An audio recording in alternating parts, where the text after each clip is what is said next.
What color should I use? Any of these colors. Like,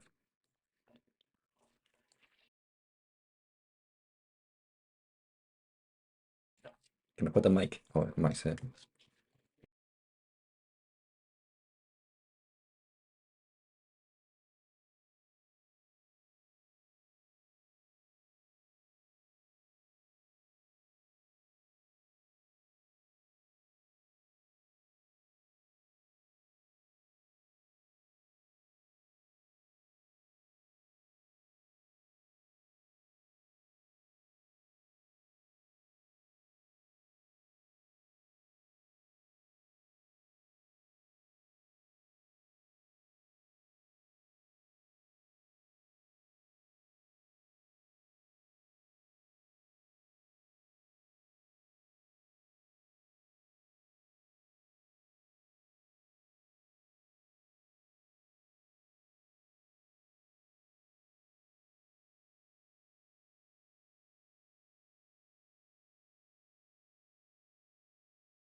Okay, right. Welcome to this live. I'm Joe, and we're gonna be looking at integration in this one.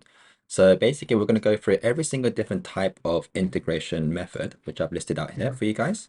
So we're gonna start with the reverse chain rule. We're gonna move on to integration by parts, by substitution, and then we're gonna look at ones where we have to use the trig identities. So like the ones where you have like the double angle formulas, the sine squared plus cos squared is one. We're also gonna look at parametric integration, and then partial fractions, and then look at the area. So we're going to use that trapezium rule and area under the graph. And finally, I'm going to bring it all together and solve differential equations. So I've split them up for you into 9 different topics. And as I said, we're going to go through each individual one. But this is just like a live where we're going to look at the examples. So when you're actually doing the exam papers, they're not going to split up like this for you. So they're not going to say, oh, use the reverse chain rule to answer this question. It's your job to understand which rule you should be using to answer the exam paper question. But for now, let's just look at each individual one. All right, so let's start off with the reverse chain rule.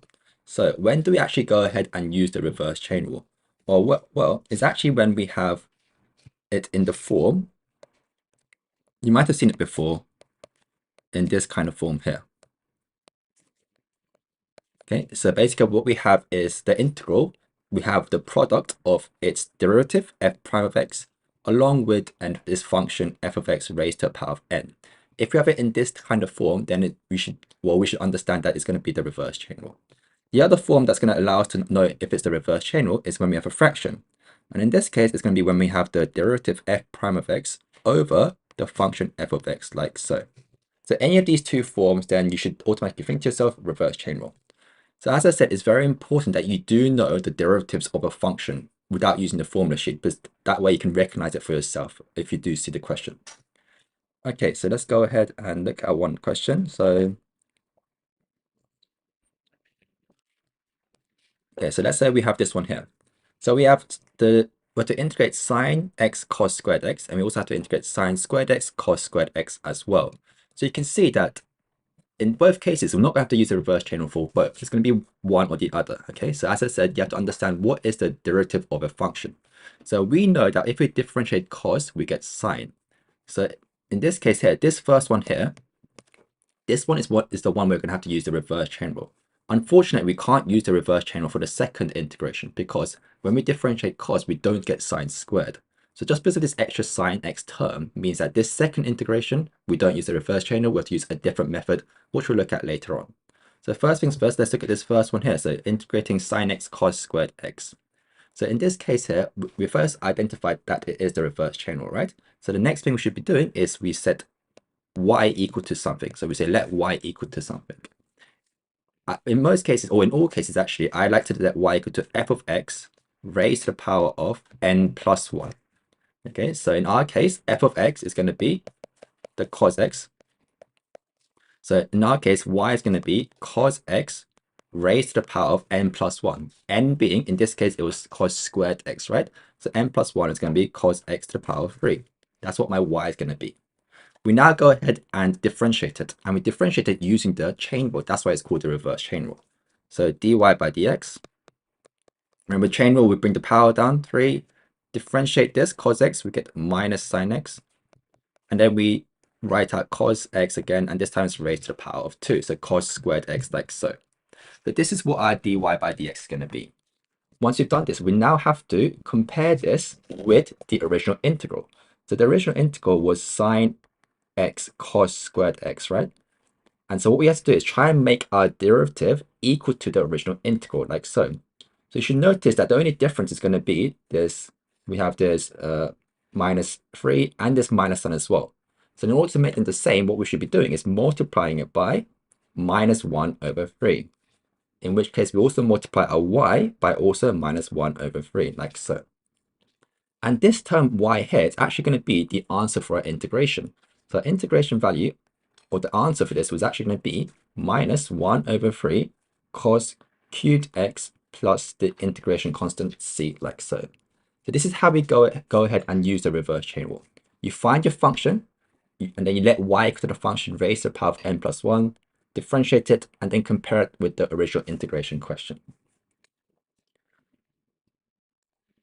Okay, let's try another example. So this one here. Okay, so once again, it's 2x, and then root x squared plus x plus 5. We should understand it's a reverse chain rule again, because if I was to differentiate x squared plus x plus 5, I get 2x plus 1, which is the same thing as the function in front of it. So it's going to be a reverse chain rule. So I can rewrite it by saying it's going to be 2x plus 1, and then we're going to have x squared plus x plus 5. I'm going to write it in power form or indices form, so root, you know, it's going to be 1 over 2 dx. So I've identified that this here is going to be my function, and this here is going to be my derivative of that function like so. So we know reverse chain rule. So let's set out y. So let's say let y equal to our function, which is x squared plus x plus 5 raised to the power of n plus 1. N in our case is a half, so adding 1 to that will give us 3 over 2, like so. So we set out y, now we differentiate. So dy by dx. Let's bring the 3 over 2 down. So 3 over 2, differentiate this term, giving us 2x plus 1. And then rewrite the function x squared plus x plus 5.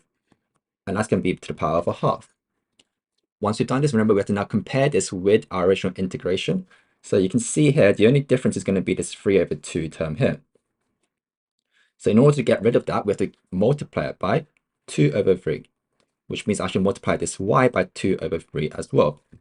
So that's, remember, our y value is going to be our answer. So our answer for this integration here is going to be 2 over 3 times by x squared plus x plus 5 to the power of 3 over 2 plus c. Okay, so the actual process of doing reverse chain rule is not, it's like step by step, right? But it's just understanding when we should be using this reverse chain rule method. Okay, let's carry on. So once again, this question here, this is also going to be a reverse chain rule. It might look like a fraction to you guys, or it is a fraction, but it's also going to be the reverse chain rule. So the reason why is because if I was to rewrite this out again, I can write it as sine, let me just move this over here,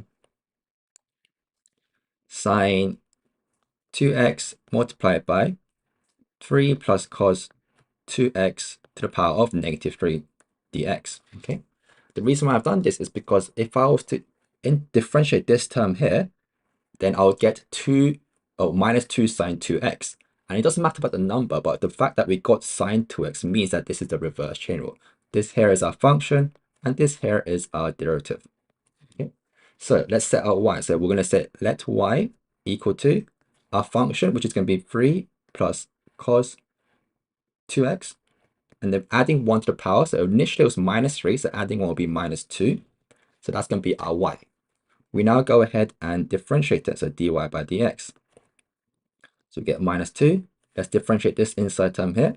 We get minus 2 sine 2x. And then rewrite the whole function out again. So 3 plus cos 2x to the power of negative 3. Right, now what do we do next? Well, we compare now. We compare what we got, our derivative, with the original function. And you should see that the only difference is this minus 2 and this minus 2, which is equal to 4. So to get rid of that, I should multiply it by 1 over 4, multiplying the y by also 1 over 4. So therefore, the answer to this original integration is going to be our y term. So 1 over 4, I'm going to write that as a bracket again, 3 plus cos 2x to the power of 2 plus c. Okay, so as I said, doing the process is not difficult, right? It's just first manipulating into this form and then identifying the common, identifying why it should be the reverse chain rule.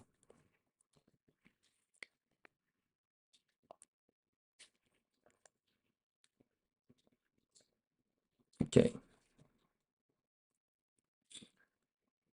Let's keep practicing it. So in this case now we have some trig terms. So we have a sec squared and a tan squared as well. So in this case here, it's very, as I said, it's very important when using the reverse chain rule that you do know the derivatives of certain functions. Okay, but for here you might think, oh, which one should I use as my y? But which one should I use as my function? Right? We don't know. So the way we go about doing it is we have to understand, well, what is the derivative of each function? We know if I was to differentiate sec x, we get sec x tan x. If I also differentiate tan x, then we're going to get sec squared x like so. So these are the derivatives of each function. The reason why we need to know this is because, well, if we set y equal this, or sec x, then we don't get this tan squared. We need the tan squared term, right? Whereas if I was to set y as tan x, then we do get the sec x squared term, which we're going to need. So this tells us that the y or our function is going to be tan x. So we're going to say let y equal to tan squared x like so. Okay. Remember to add 1 to the power, it should actually be tan to the power of 3x like this. Now we go ahead and differentiate, so dy by dx. So we're going to get 3, differentiating tan, we get sec squared, right? So sec squared x, and then we get tan, taking 1 from the power, so tan squared x like so. The only difference between this and the original integral is this 3 term here. So we're going to have to multiply it by 1 over 3, multiplying this by 1 over 3 as well. So the answer is going to be 1 over 3 tan cubed x plus c. So this is a really good example in highlighting the fact that we do need to know the derivatives of each function in order to identify what our y is going to be in the initial beginning. Okay. Another key point that I would like to point out is at this stage here, when we're looking at the dy by dx and then comparing with the initial integration, and I said, oh, look, we have this 3 term, we need to get rid of it, so we have to multiply by 1 over 3. This is how you should go ahead and do it. But a tip on a tip to know how if you've gone wrong is, let's say I had like 3x, okay? So 3x sec squared tan squared x. And so you might think to yourself, oh, I need to get rid of this 3x, so I should be multiplying by 1 over 3x. So this is a tip to know when you've gone wrong, okay? If you have to multiply by a function, in this case x, any function, it could be x or like cos x, or it could be like sine squared x or e to the x, you know you've gone wrong, okay? So when you're comparing with this derivative and the original integration, you should be only multiplying by k, i.e. a constant number. You should not be multiplying by any functions. If you are doing that, then maybe go back and see where you've gone wrong, or you might have to use a different method of integration.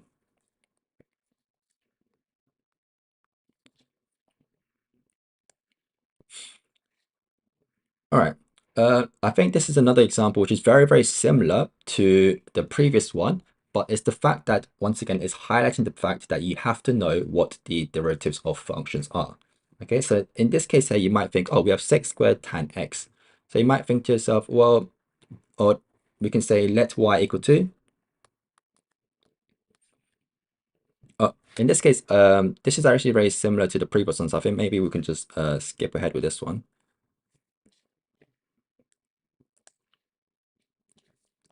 Right, let's look at this one here. So we have sine 2x and we have over 3 plus cos 2x like so, okay? So this, once again, if I was to rewrite it, let's move this along here. It's going to be sine 2x multiplied by 3 plus cos 2x to the power of, this time, minus 1, okay? And you might think to yourself, well, look, if I differentiate this term here, then I do get the sine 2x like this. So it's going to be a reverse chain rule. And so what we do is we let y equal to something, right? So we let y equal to the function 3 plus cos 2x. And then normally we added 1 to the power. Now the problem here is if I add 1 to this power now, it's minus 1. If I add 1, I get 0. So it's going to be the power of 0. And anything to the power of 0, remember, it's basically going to be equal to 1. So this is a very, very special case. We still use the reverse chain rule. But for this case, rather than setting y equal to this, what we do is we let y equal to ln. So ln of the function. So ln f of x like so. Okay. So in our case, our y is going to be ln 3 plus cos 2x like so. Okay. And now we go ahead and differentiate. So dy by dx. Remember, when we differentiate a ln term, it's always going to give us a fraction, right? Where the denominator is the function itself, so 3 plus cos 2x, and the numerator is the derivative of that function. So in this case, minus 2 sine 2x like so. Now we've done this, we do the same thing, we compare. So what's the difference? Well, we don't have this minus 2, so I should multiply it by minus 1 over 2. So this means I should multiply the y by minus 1 over 2. So the final answer is going to be minus 1 over 2 ln 3 plus cos 2x like so, plus the c. Okay, so this is still using the reverse chain rule. It's just a very, very it's just a different type of question. So a way of like understanding when to use this y, the ln term, is when we have a power raised to the power of minus 1. If it's raised to the power of minus 1, okay, then it's going to be let y equal to the learned term of the function. Any other power is going to be let y equal to f of x n plus 1, the method we've been using all this time before. So if you do see a fraction with the power of the bottom as 1, then it is going to be using y is equal to ln of the function.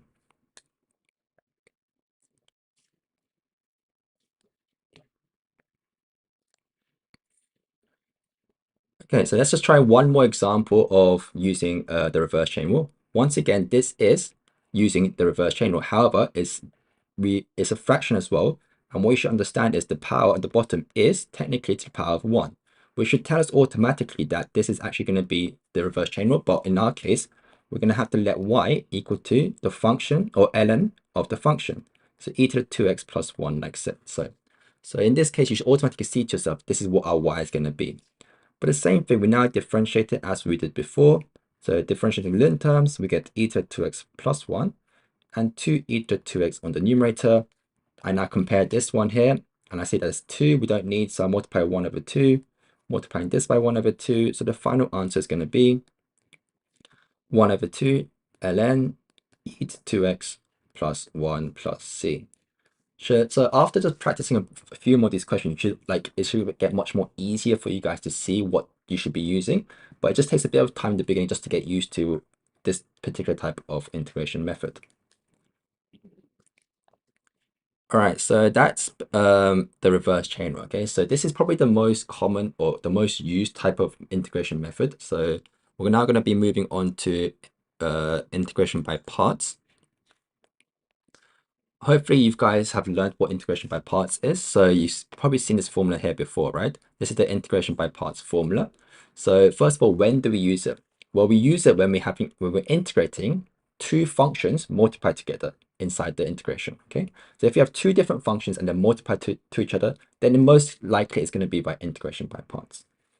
So this formula itself, hopefully you guys have just used, as I said, hopefully you guys have learned it before. So it's about basically using it. So when we do look at it, we have to make sure that we set our u and our dv by dv by dx terms properly. All right, so let's look at this one here. So integrating x sine x. Okay, so integrating x sine x dx. So we should know it's integration by parts straight away because we have two different types of functions multiplied together. So we have this x term, and then we also have this sine x term, and they're multiplied together. So integration by parts. Our next step is to set what our u, and then I'm going to write it as v prime r. So u and v prime. So one of them is going to be u, and then one of them is going to be v prime. This is the part where it gets a bit complicated in choosing which one is which. But the main tip I would like to give you guys is set u as the one where if I was to differentiate, eventually it will become a constant number. So if I was to set u as sine x, if I differentiate, I get cos x. If I differentiate again, I get minus sine x. Again, minus cos x. So basically it keeps looping and looping, and eventually it never goes to a number. Whereas if I set u as this x term here, if I differentiate it, I get 1, which is a constant number. So that's the general tip you should be following. So u is going to be u is going to be x, sorry, and then v prime is going to be sine x like so. Now to get u prime, we differentiate, so I get 1. To get v, I integrate. So integrating sine x, I get negative cos x like so. Once I've done this, basically now I just follow the formula. So you can see the formula is going to be equal to uv. So uv, this times this, so it's going to be minus x cos x. And then it's going to be subtract, be careful of that, the integral of vu prime. So these two multiply together. So it's going to be minus cos x dx like so. We have minus minus, so I'm going to change this into plus. And so I just have to integrate the cos x. So the final answer will be minus x cos x plus sine x plus c, like so. So the difficult part about integration by parts is, as I said, identifying what our u is going to be and then what our v prime is going to be. The rest is just simply using the formula and just plugging into the formula.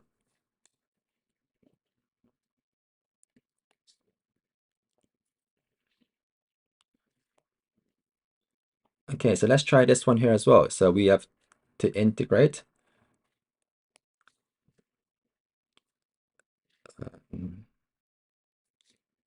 x squared e to the minus x dx.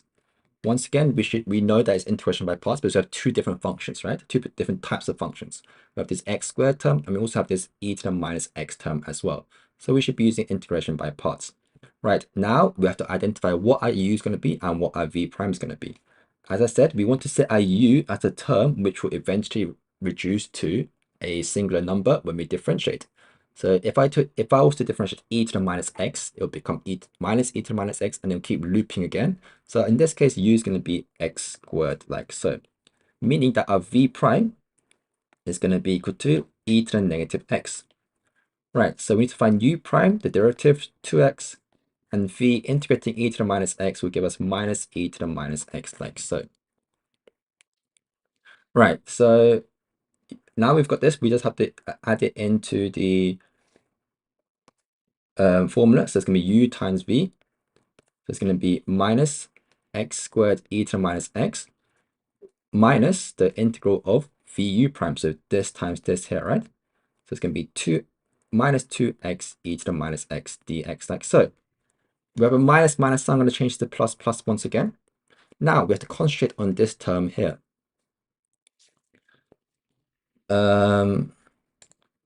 Right, Muhammad said, when are you starting S1? In today's lesson, we're going to be concentrating on integration, so the pure part. But if you do want to look at S1, then we can do it next week. So if you guys want to cover a particular topic, then do let us know on our social media channels, and then we'll try and get that out for you for the next week's lives. Okay? So today we're going to be looking at integration. Right, so going back to this, we have 2x e to the minus x. What you now realize is we still have two different types of functions multiplied together. So we have this 2x and we have e to the minus x again, which means that we should be using integration by parts once again. Okay, so you might have to use it twice or even 3 times when solving a question. One, they won't ask you to do it like more than 3 times. They won't even ask you to do it more than twice, I don't think. So at most, you're probably going to have to do it twice. Anyway, so we have to set our u and v once again. So our u is going to be equal to 2x. Our v prime is going to be equal to e to the minus x like so. So once again, u prime differentiating will give us 2. V I'll get minus e to the minus x like so. I recommend you guys putting it in brackets. Okay, so let's bring it all down like so. Okay, so we're going to have minus x squared e to the minus x plus, let's put it in brackets just so that we don't get confused with the sign. So uv, so minus 2x e to the minus x minus the integral of vu prime. So minus 2e to the minus x dx, close bracket. Okay, so we get plus plus as well because we have two minus signs. And then finally, we are left with one function again. So we just have to integrate this term to get the final answer. So finally, we'll get minus x squared e to the minus x. This will be minus, so minus 2x e to the minus x. And integrating this final term, we'll get negative 2e to the negative x plus c. So this is an example of using integration by parts twice in order to solve a certain question.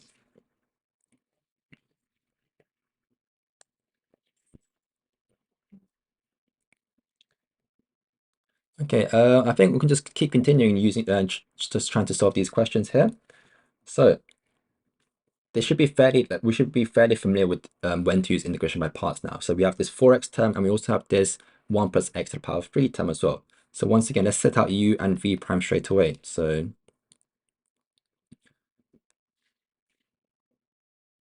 u I'm going to set as 4x, and v prime I'm going to set as 1 plus x to the power of 3.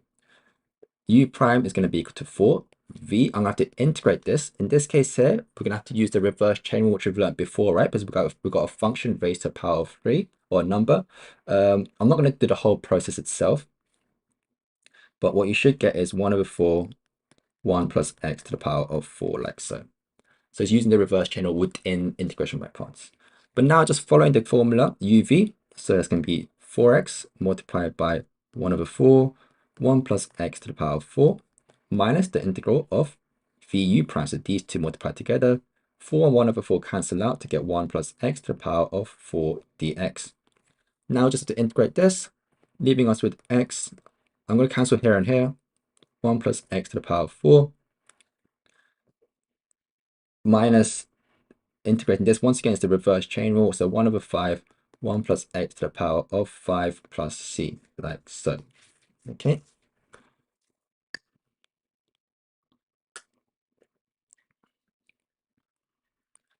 How do you memorize the formulas of integration, right? This is a very, it's not even just an integration, right? There's a lot of formulas within maths itself. So it depends on what example you are taking. So in certain examples, they will give you the formula booklet. But I always recommend my students to try not to be reliant on the formula booklet and just try and just memorize from the beginning, because don't try and memorize it, just keep solving problems, and then hopefully your brain will just clock what formula you should be using and what the formula is going to be. It's just literally practice, okay? Unfortunately, you just have to keep practicing. So don't, as I said, don't rely on the formula booklet or the formulas from the get-go. Just try and memorize from the beginning. That way, you're eventually going to have to memorize it later on, right? So if you memorize from the beginning, then it saves you a lot of time and grief later on. So unfortunately, it's just going to be a lot of just practicing questions and just using the formulas.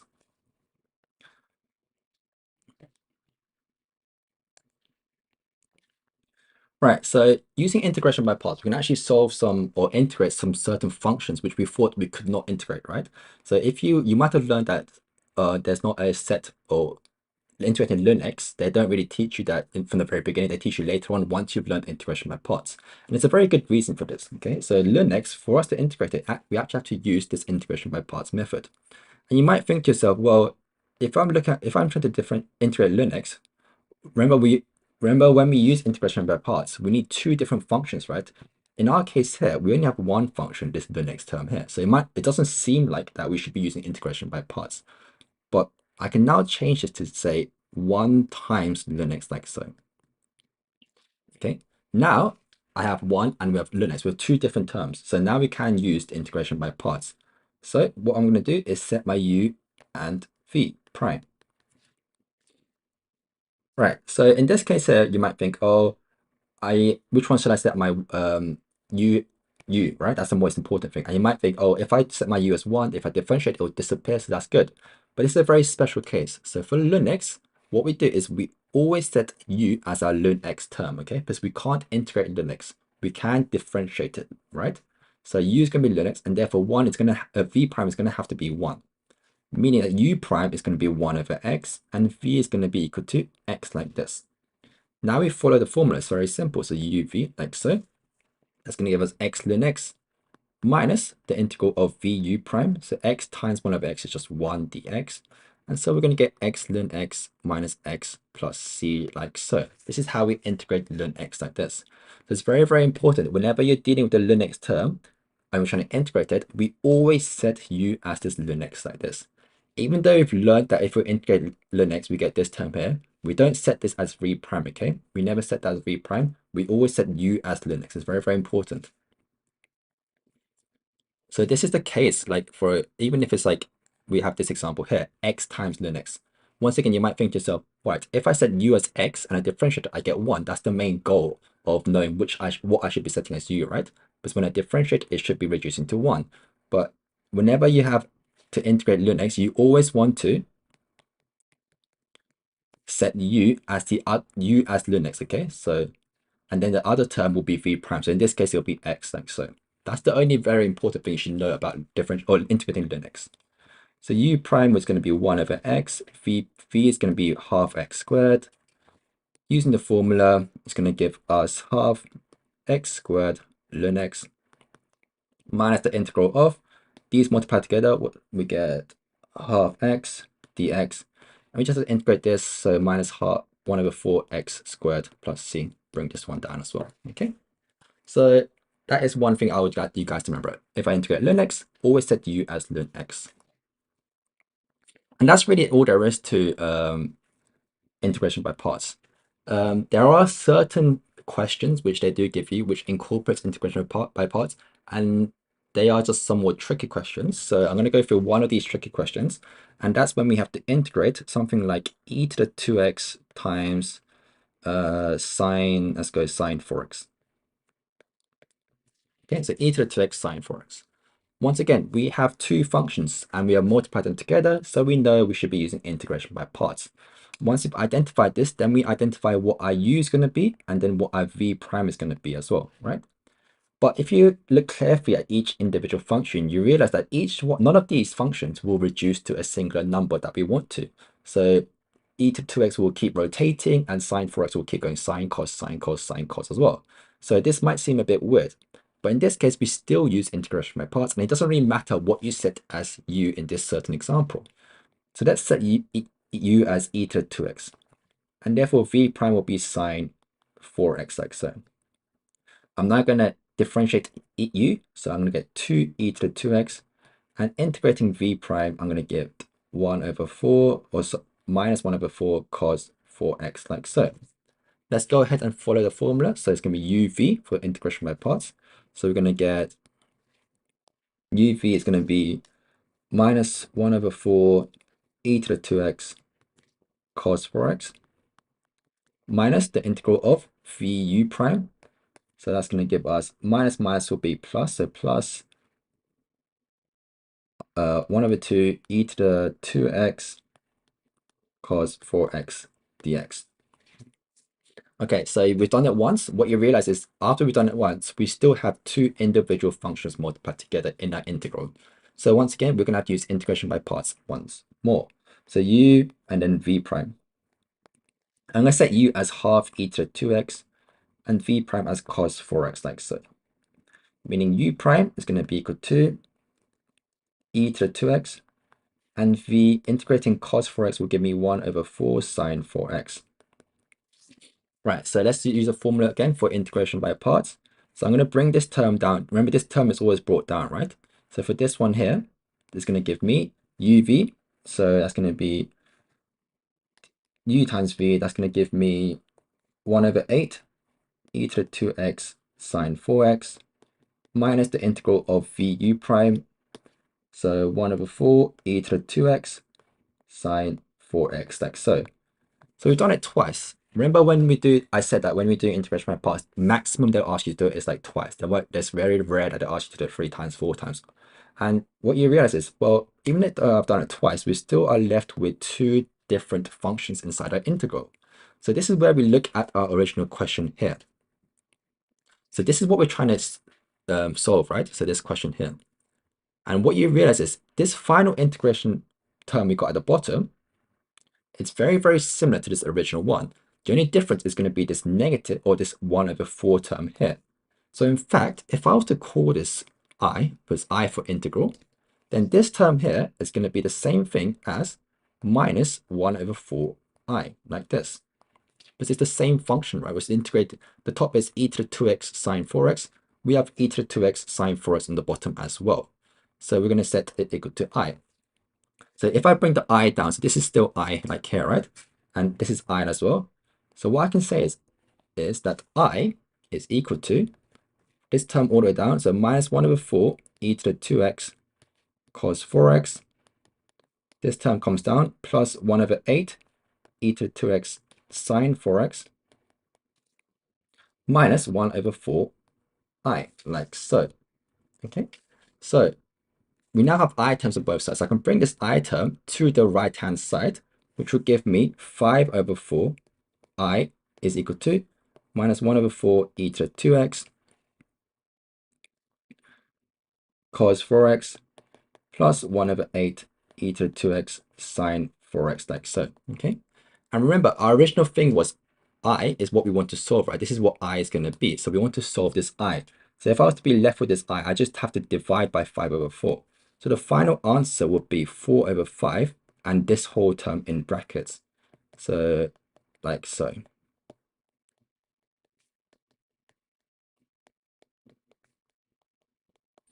And then plus the c like this. Okay, so this is a very I really doubt that they'll ask you this type of question in the edX exam papers, but it is just an example of using integration by parts, and it's got a very special name. It's called integration by parts by loop. Okay, so we're looping it. But I just given this example just in case that they do ask you, but I highly doubt that they will ask you to solve something like this. All right.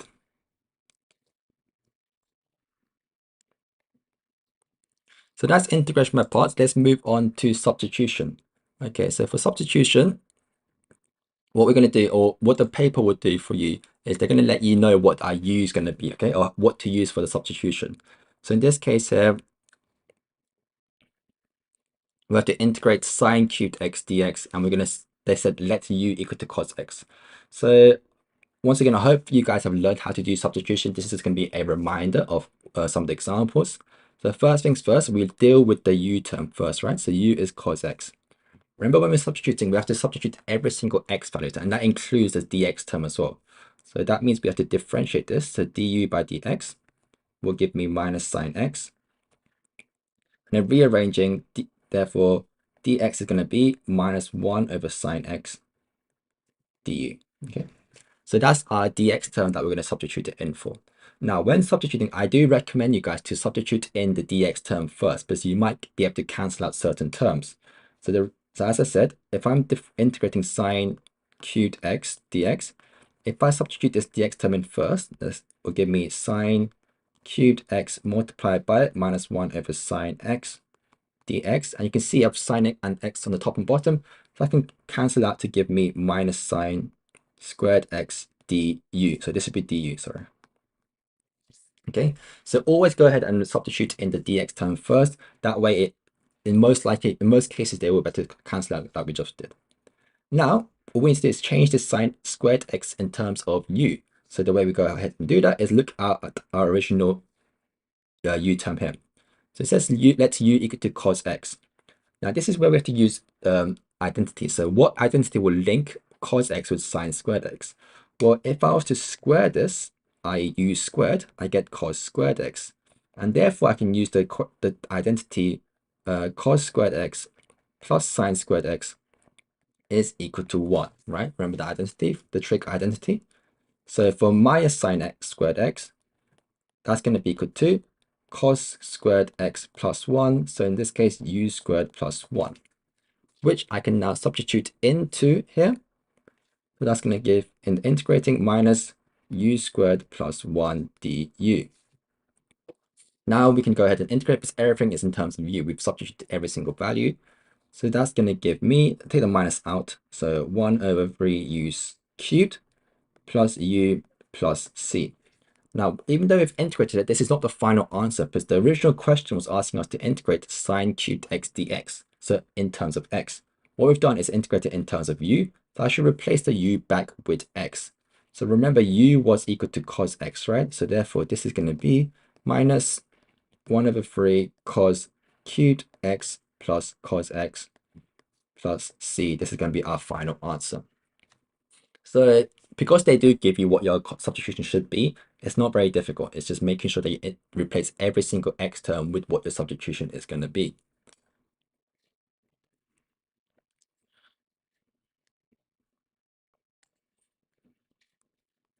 Okay, so this is the same question here, but what you realize now is we have some limits. So we have this 0 and we have this pi over 3 as well. So when we are dealt with limits as well, we also have to change these limits in terms of u as well. So we have x, for the upper limit of x is pi over 3, and for the lower limit with x is equal to 0. So remember, we have to change these limits as well. So remember, u was equal to cos x. So for the upper limit, u will be equal to cos pi over 3.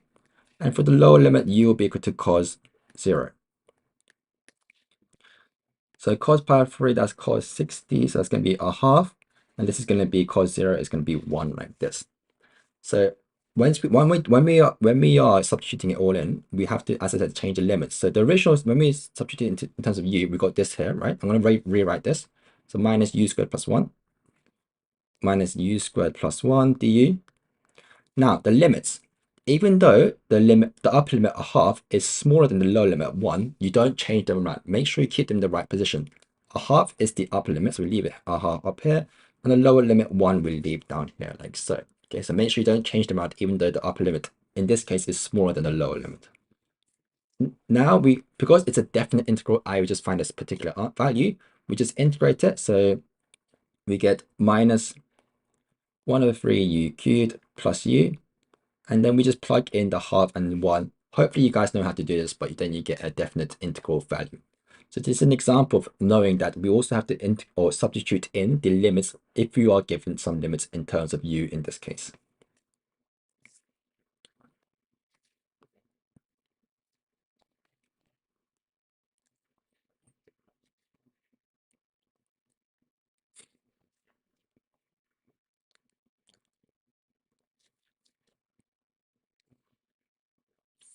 All right, so there are certain examples,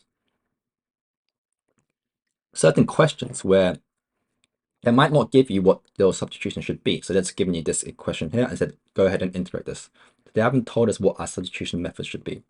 And so once you've like identified that it's not going to be certain other methods, either the reverse chain rule or integration by parts, then we have to set our own substitution. So setting your own substitution is quite difficult, okay? But the general rule is going to be that you want to set u equal to the more difficult term we have to integrate. Out of these two terms, what you should realize is that the root 1 plus x is going to be the more difficult one that we have to integrate. So that's what my u is going to be, the root 1 plus x. Okay, but integrating or differentiating x is just fairly simple, right? It's just this other term, which is the more difficult one. So I'm going to write it as u squared. So I'm going to say u squared is 1 plus x. And remember, we should replace this dx first, right? So differentiating it, I'm going to use implicit differentiation. So this will give me 2u du by dx is equal to 1. So therefore, dx is equal to 2u du. Okay. We also have to replace this x term. So from here, I can say that x is equal to u squared minus 1. So the replacing or substituting in, we have x, which is u squared minus 1, dx, which is 2u du, and this bottom term here, which is just going to be equal to u like so. So this means that this will cancel, leaving me to integrate 2u squared minus 1 du, which is a lot easier to integrate than this original integration question up here. So the substitution method is the same. It's just initially letting what our u is going to be. That's the more difficult one as well. So as I said, the general way to go about doing it is set u as the more difficult term. But it does take a lot of practice and a lot of like just being exposed to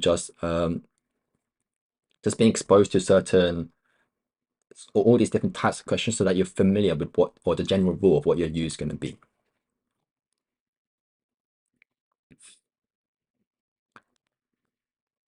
All right.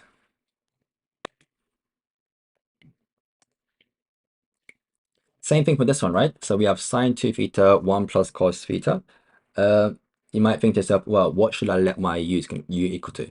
As I said, the general rule is set to the more difficult terms. So in this case, if you are dealt with fractions as well, you should probably set your u equal to the denominator. So in this case, our u is going to be equal to 1 plus cos theta, like so, okay? If I do that, du by d theta, I get negative sine theta. So I go, and then therefore d theta is going to be equal to negative 1 over sine theta du. If I go ahead and replace it, we have sine 2 theta over 1 plus cos theta times by du is minus 1 over sine theta du. Now this might seem a bit like we haven't done much to like simplify it, right? But you should realize that sine 2 theta we can expand it using the double angle formula. So I can say that's going to be equal to 2 sine theta cos theta over 1 plus cos theta multiplied by minus 1 over sine theta du. And you can see that we can cancel out the sine theta here and here, right? And then we can just go ahead and replace the rest. So replacing the rest shouldn't be too difficult. It's just the fact that we just use that u is equal to the denominator. So that's a general tip I do like to give students. Just set u as the denominator.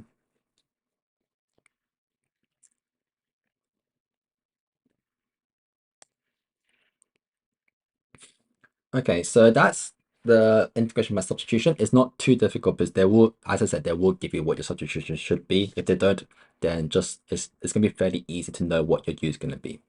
The next type of method we're going to be using is when we are having to integrate using these trig identities. We've looked at a couple before, but now we're going to look at some more in detail. So I've listed out at the top some of the trig identities that you guys hopefully have been exposed to or know or learned. So the most simple one is sine squared x plus cos squared x is 1, and we have these other two as well. You also need to know the double angle formulas and the compound angle formulas, but they do come up as well. But as I said, someone asked, like, do you have to remember the formulas? Yes, you have to know the formulas even though you don't have to memorize, you have to be very aware of them, but then you have to know which formulas you should be using in certain examples. All right, so the first example I want to try is this sine squared x.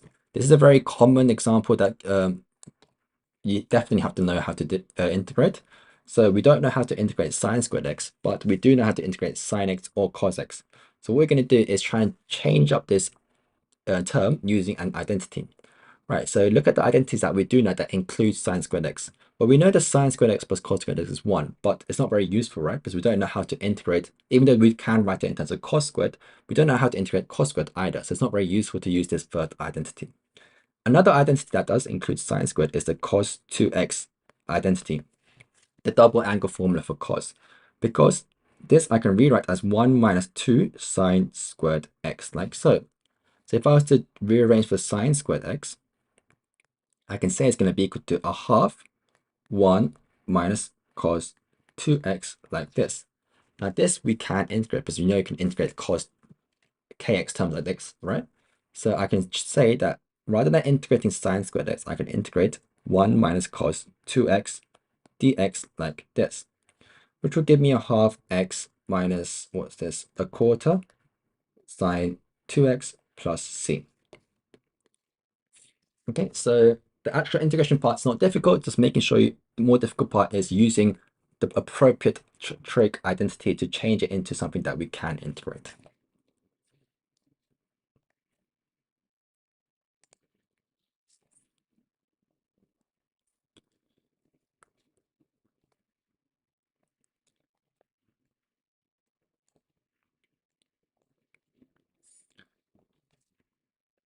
All right, if you guys have Mohammed has this question. If you guys have these questions like this, the live sessions we have like are all pre-planned. So these kind of questions, if you do go to our Discord, if you ask in our Discord channel, then we have teachers there who can answer you straight away. Okay, so because we have like a set routine going or set plan, unfortunately we can't answer these types of questions. But as I said, just go to our Discord and we will be able to answer it straight away for you guys.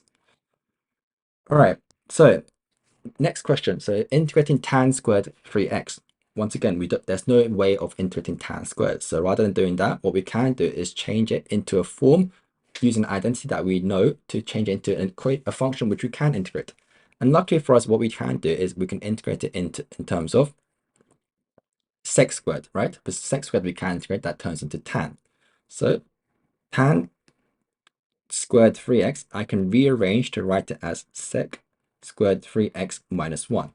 Which if I'm integrating this, I can integrate sec squared 3x minus 1, which will give me 1 over 3 tan 3x minus x plus c. Okay, so this is a very simple example, just knowing which functions we can integrate and which functions we can't integrate.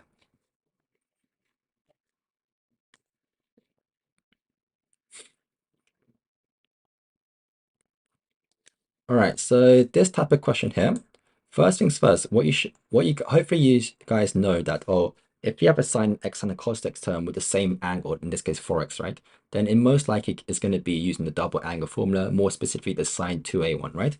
So hopefully you guys know that the sine 2a is equal to 2 sine a cos a, like so. In our example, our a is going to be 4x, so therefore this term here, sine 4x cos 4x is going to be equal to, remember to bring the 2 to the side, so it's going to be equal to a half sine 8x, which we can go ahead and integrate. Hopefully you guys know how to integrate this. The more important thing is being able to know how to change it into a term, which we can go ahead and integrate.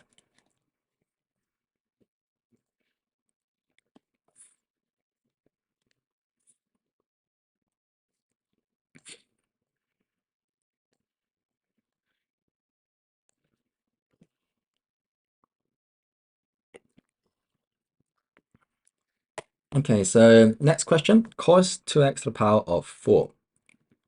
Once again, the difficult part is knowing which identity to use. So the identities that we do know don't include to the power of 4. They only are up to the power of 2. So what we can say is, well, cos 2x to the power of 4, I can rewrite it as cos squared x all squared like so, okay? So I'm going to change it to cos squared x all squared like this. The reason being is because there are a lot more identities that include cos squared x rather than cos to the power 4x. So cos squared x, what can I change that with? Well, remember with the double angle formula for cos 2x, right? This also has a form which includes cos squared. So this has a formula 2 cos squared x minus 1.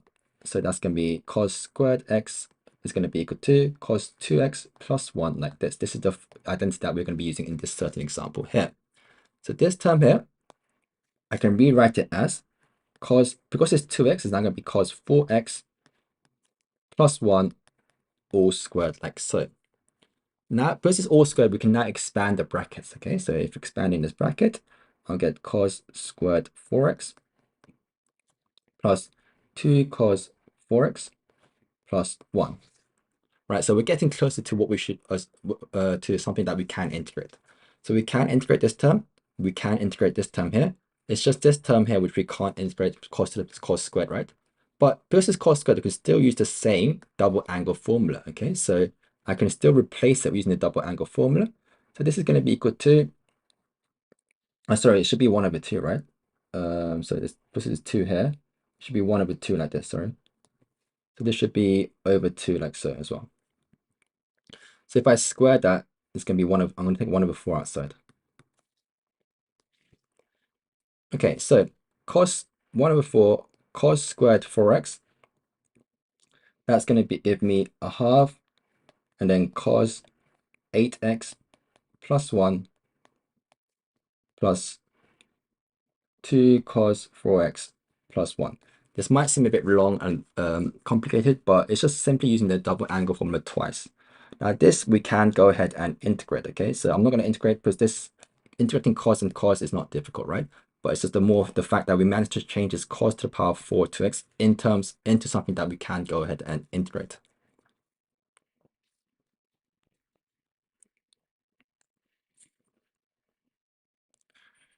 And the final one, which will use trig identities, is something like this here. Okay, so before the previous example, we had the same angle, right? It was sine 4x, cos 4x. In this case here, we have two different types of angles. So we have sine 5x and cos 3x. So we can't use the double angle formula like we did before. So rather than that, what we're going to do is use the compound angle formula. So remember the sine A plus B? Okay, sine A plus B. This can be expanded using the compound angle formula as sine A cos B plus cos A sine B, like so. So because we want this sine 5x cos 3x, what we can say is let A equal to 5x and B equal to 3x. So therefore, sine 5x plus 3x is going to be equal to sine 5x cos 3x plus cos 5x sine 3x. Okay, so we've used the compound angle formula to expand it. Right, but the thing is, we don't really want this second term here, right? We only want the first term, the sine 5x cos 3x. So to get rid of this, what we do is we do sine 5x minus 3x. So we use the compound angle formula again. So if I was to expand it, I get sine 5x cos 3x minus cos 5x sine 3x like this. Okay, so we've got two different terms. Now, if I add them together, okay, the left-hand side, adding this, I'll get sine 8x plus adding this will be sine 2x. And that's going to be equal to, if I add these two right-hand side terms together, because it's plus and minus, these two terms will cancel out, leaving me with two lots of sine 5x cos 3x. And because we want to integrate this term here with that 2, I can say that that's going to be equivalent to integrating 1 over 2 of this term here. So sine 8x plus sine 2x, which we can go ahead and integrate to give me, what's this, minus 1 over 16 cos 8x, minus 1 over 4 cos 2x plus c. Okay, so whenever you are dealt with this type of question here, sine 5x cos 3x, you want to use the double or the compound angle formula to change it up in terms of this, like so.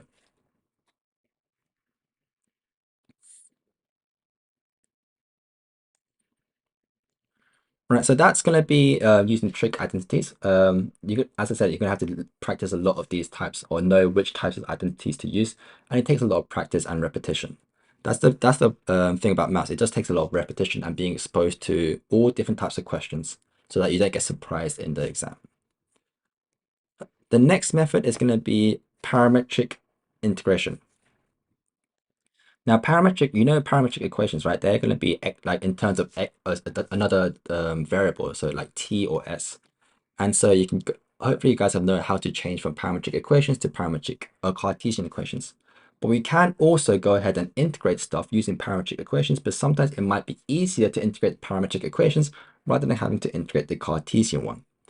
So if you look at here, they want us to find, the diagram shows a curve with parametric equations x and y like so. Show that the area of the region is given by this. Okay, so we need to find the area of this region. We know that to find an area, all we need to do is have to integrate y in terms of dx from a certain position or certain limits x1 to x2. Right, so in this case, what we need to do is find an equation of y, but we've only given the x and y terms in parametric form. So rather than having to create the Cartesian equation, what I'm going to do is substitute in the y and dx in terms of t. So this is basically the same method as the substitution method that we looked at previously. So our y is going to be equal to 5 sine 2t. So this I can keep. And our x, they've said, is going to be equal to 2 sine t. So remember, we should always replace the dx first because it might cancel out. So dx by dt will give me 2 cos t, meaning that dx is equal to 2 cos t dt, like so. So this is going to be y, which is 5 sine 2t, multiplied by 2 cos t dt, like so. Okay. So we've replaced all the y and dx terms, but we also need to find the limits of this because we need to find the area, right? And the limits, if you look here, I'll make it a bit bigger. The limits are going to be this where it crosses the x-axis. And where it crosses the x-axis is going to be when y is 0. So looking at this original y term here, remember y was equal to 5 sine 2t. So if I set this equal to 0, I just need to find the t's for when it's going to be equal to 0, okay? And that's when the t is going to be pi over 2 or 0. So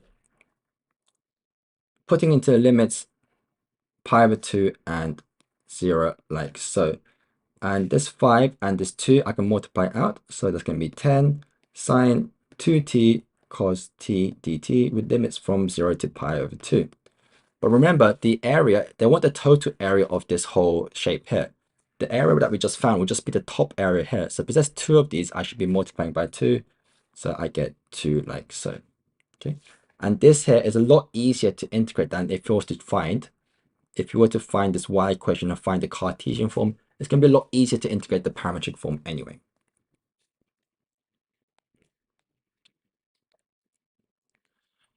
And the final type, or it's not really a method, but final like way of going integrating is using partial fractions. So at first glance, this one here, it might seem, it does look very complicated, right? I think this should be a 16. So it should be 32x to the power of 2 plus 4 over 16x squared minus 1. So this is what we're going to have to try and integrate, okay? So as I said, at first glance, it might look very difficult, but what we can do is, well, you notice that this is actually an improper fraction. Improper meaning that the numerator is larger than the denominator, right? Because this can be seen by the coefficient of x squared. 32 is larger than 16, so we know it's improper. So what we can do is we can go ahead and use algebraic division. So dividing 16x squared minus 1, and we'll divide 32x squared plus 4. So we're going to have 2 minus 32x squared minus 2, 6. So this here, original integration, I can rearrange to be equal to 2 plus 6 over 16x squared minus 1 dx. Okay, so we made it slightly easier to integrate. We know how to integrate 2. Now we just have to find a way to integrate the second term here.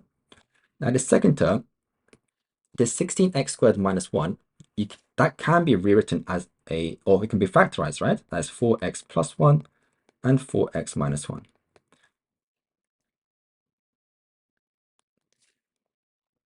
Yeah, Ugan P, yeah, I think the question is written wrong. It should be 16.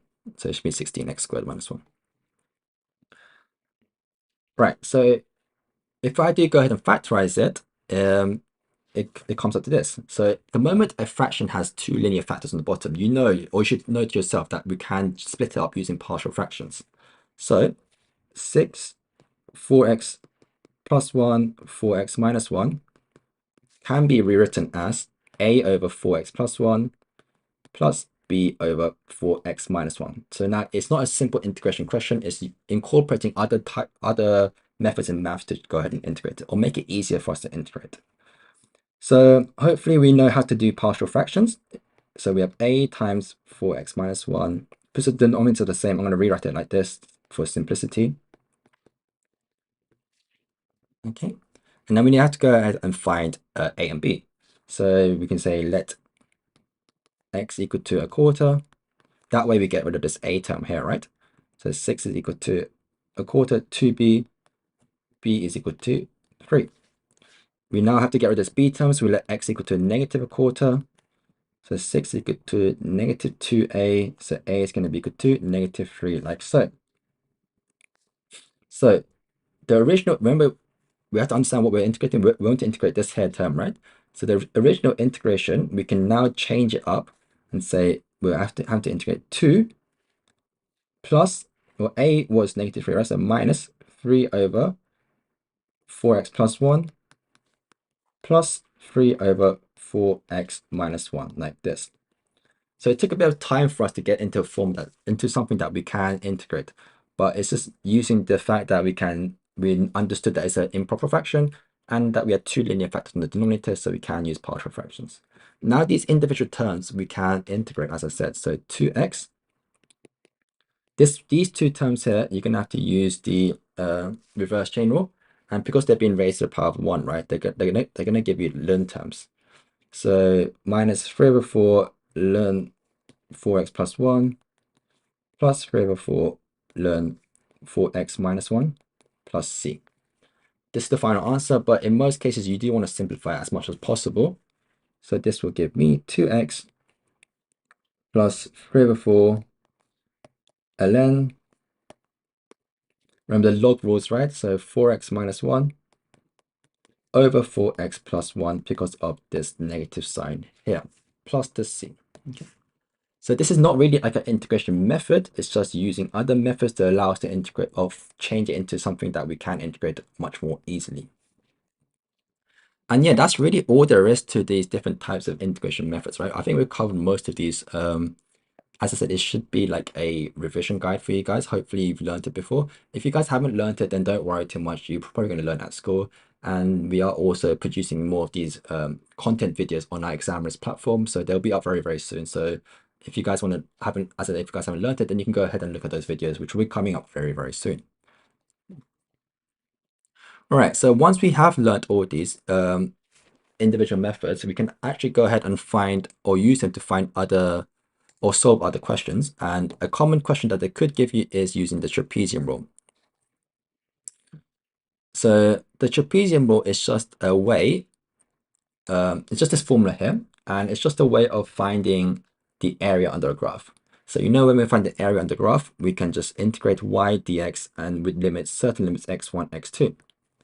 This trapezium rule is an approximation. So the value here is the exact value, but this trapezium rule is an approximation, but certain terms or certain functions might be more difficult to integrate.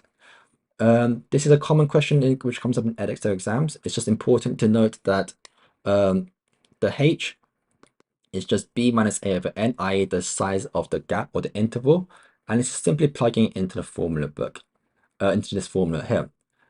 The actual plugging in is not difficult, so I'm not going to go through that, but there are certain types of questions or certain like 1 mark, 2 mark questions which just trick up, which does like confuse students a bit. And the first one is it an overestimate or underestimate?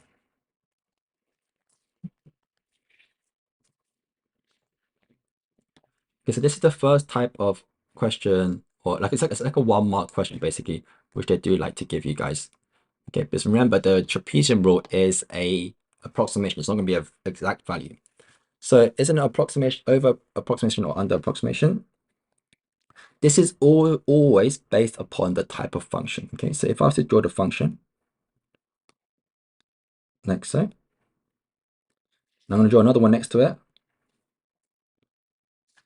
like this. Okay, so and we want to find this area here. Right, so it's called the trapezium rule for a reason, because what we're doing is we are splitting up the areas into trapezium shapes. So if I was to split up like here, it's going to be this trapezium shape like this. This one will be this one here. This one will be this one here, and so on. Then I split them up into trapeziums. This one I can split up like here, this trapezium, this trapezium, this one, and this one here. Okay, so what we should realize is the first example here, the areas are actually an overestimate, because you can see that it slightly goes over the blue line that I've drawn, right? The red lines that is going to be slightly over the blue lines. So it's going to give us a value which is slightly larger than the exact value. Whereas this shape here, the trapeziums are the areas are going to be slightly underneath the blue curve here, right? So this certain example is going to give me an underestimate. Okay, so it's all dependent upon the type of shape. Okay, so this here we call it a convex shape, and this is a concave shape. So depending upon the type of shape of the function, it's going to give you an overestimate or an underestimate, like so. As I said, this is like a 2-mark question, which does come up quite often when we are dealing with trapeziums or the trapezium rule.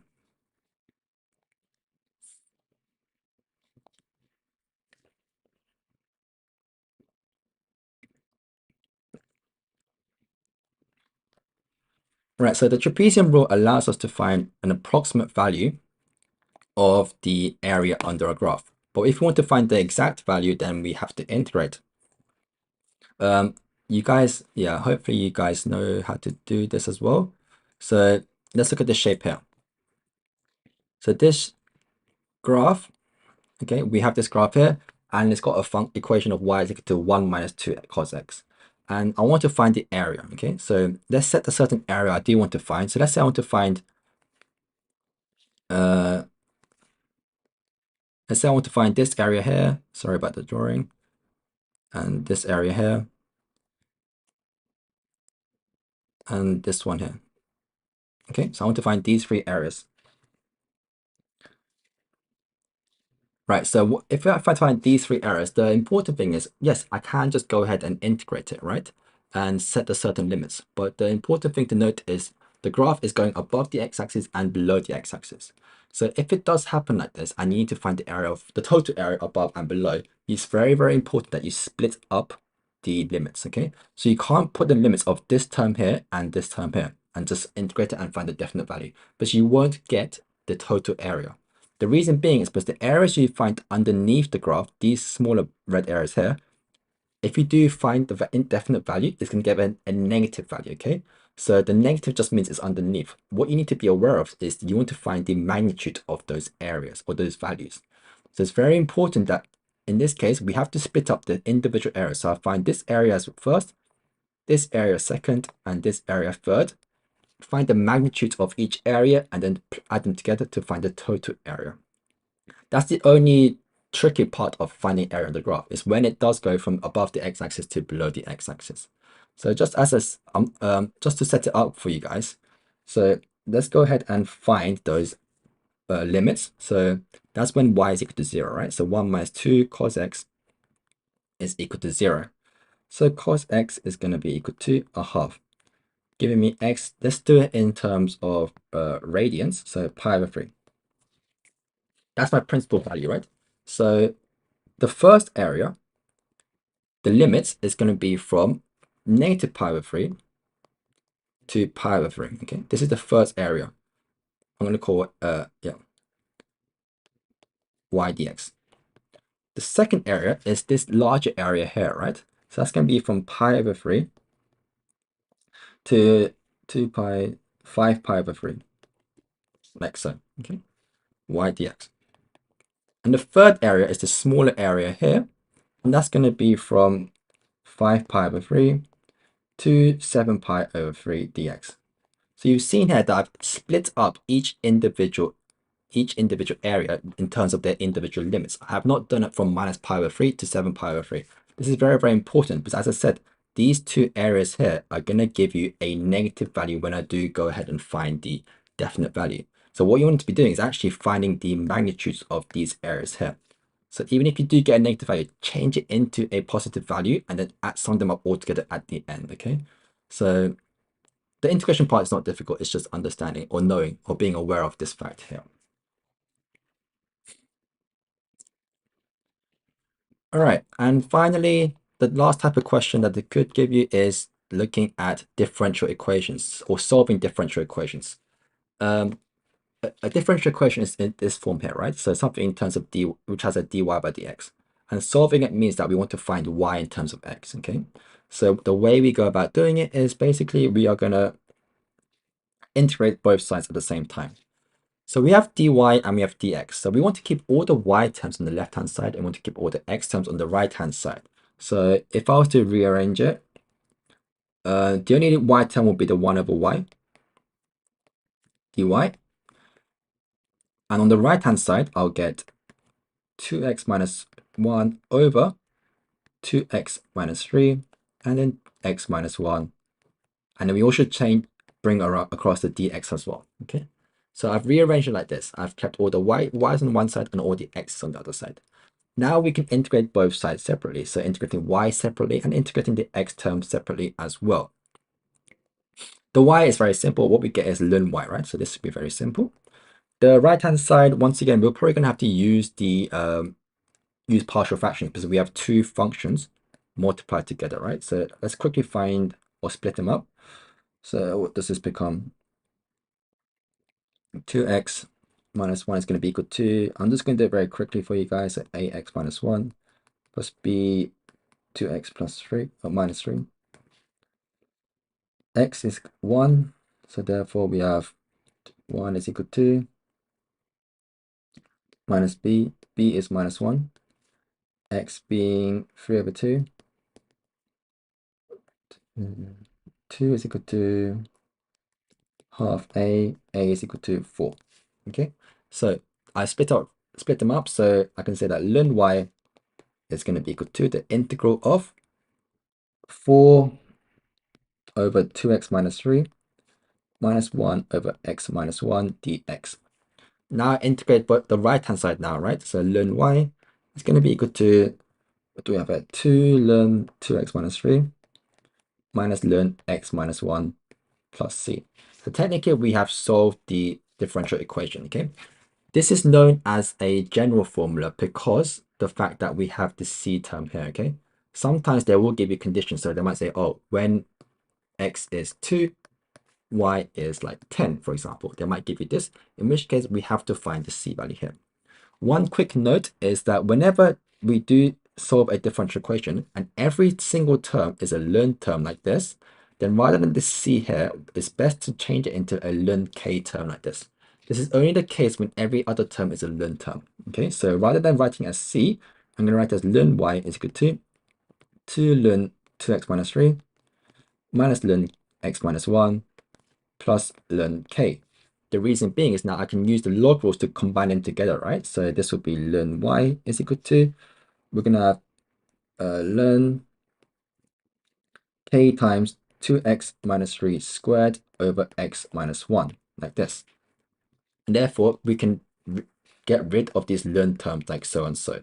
So y is going to be equal to k 2x minus 3 squared over x minus 1. If we had used the c term in the beginning here, right, we will not be able to use the log rules to change it or manipulate it like so, okay? So as I said, this only occurs when every single term after we integrate is a ln term. We can change it, we can replace the c with the ln k. If it's not, then we have to use this plus c. All right, so that's basically it for this live session for integration. It was quite a quick session where we looked at every single different type of integration method. I did assume that you guys have learned it all before, and it's just a revision guide. I just pinpointed just the more difficult types of methods. Um, just because you know how to do each individual one, it doesn't mean that you can get a good score on the exam because you don't know which method you should be using. So it does take I would rather, once you've mastered how to do each individual method, I'd highly recommend you guys to answer exam questions where you have to think for yourself what method you should be using and think for yourself how I should be able to integrate each term. So go ahead and just practice some of these more, the exam past papers that they do give you. We have also created our first sets of exam risk papers. Okay, so these are the papers that we've created, which are basically some pure papers and some applied papers, all based similar to the EdXL curriculum. And they have been, they will be released, I think today, or they were released yesterday, and they will be on the exam risk website. So go ahead and look at those papers. And if you have answered, or if you want the mark schemes as well, the mark schemes have not been released yet, but if you do contact us on our social media or our website or by email, then we'll be able to give you the mark schemes as well. So yeah, that's it for today. If you want another live session, like someone wanted S1 or something, do let us know and then we'll prepare that for you guys later on. And we'll give an announcement on what type of topics will be coming up in the next live sessions.